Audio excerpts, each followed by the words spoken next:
let's talk about interest rates.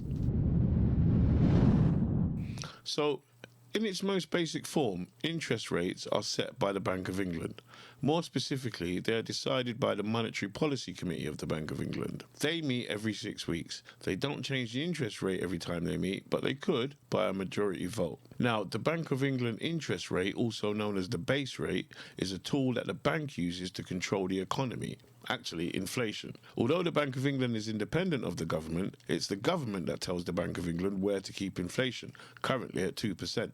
And the governor of the Bank of England must write to the Chancellor with an explanation if this is not done. Inflation is the measure by which the prices of certain goods and services have risen over the last 12 months to date. Too high an inflation rate and people have to pay too much for food and things like cinema tickets, otherwise known as the cost of living, particularly if wages are not going up at the same time. In order to bring inflation down, the bank can raise interest rates. Higher interest rates make it more expensive to borrow money on credit cards, makes mortgage payments higher. Essentially, it makes debt cost more, but makes it more rewarding to save, as the interest rate also dictates how much the banks pay you on your savings. With more expensive borrowing, the country tends to spend less money, resulting in a reduction in demand on the general consumer market. Lower demand equals lower prices equals fall in inflation. However, as I said, the Monetary Policy Committee only meet every 6 weeks. But what if you're a bank lending fixed rate mortgages over 5 years? How do you decide the fixed rate without going broke? Well,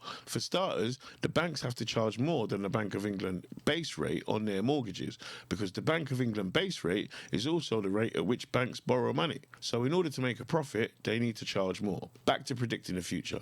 Organisations like the Financial Conduct Authority and various other financial experts will make predictions on what the MPC will decide in the future. This is kind of what's known as the mind of the market. These predictions are based on a number of factors, such as volatility in the financial markets, raising interest rates makes people less willing to gamble and so can calm markets, rising inflation, and government debt. Let's look at that last one. Governments borrow money by selling bonds, or gilts as they're known.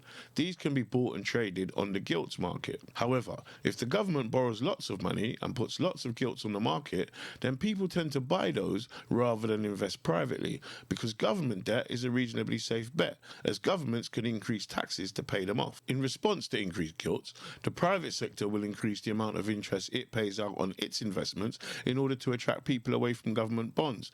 This can increase inflation and cause the Bank of England to raise interest rates, or at least that's what the experts will predict. And that's the important part here. It's not about what the interest rate is. It's about what the markets guess the interest rates will do. Increased government borrowing also increases the risk that the government won't be able to repay its debt, and therefore the market will demand a higher interest payment on those gilts, which is what we're seeing right now. And why it wasn't a great idea for Liz Truss to go shouting about her plan to borrow £150 billion weeks in advance. So as it stood in about July, the market had seen inflation rising wildly, mainly due to the energy prices going through the roof due to the war in Ukraine and Putin cutting off the gas. Because of that, the market predicted that the MPC will raise interest rates to control inflation. That prediction would be heard loud and clear by the mortgage lenders looking at their 5 and 10 year fixed rate mortgages. Then the markets heard Liz Truss was going to borrow £150 billion, and this led to the predictions being revised upwards. Finally,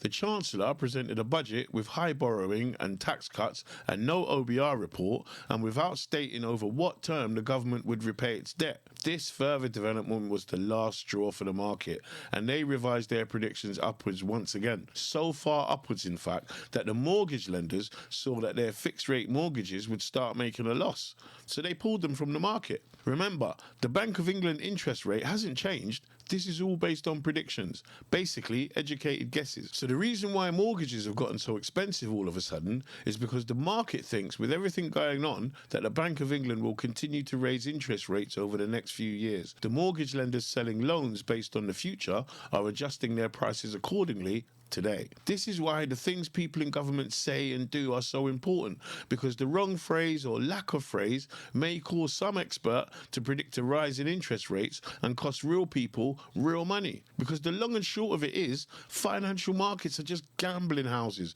with people betting on what they think will and won't happen in the future. Follow for more.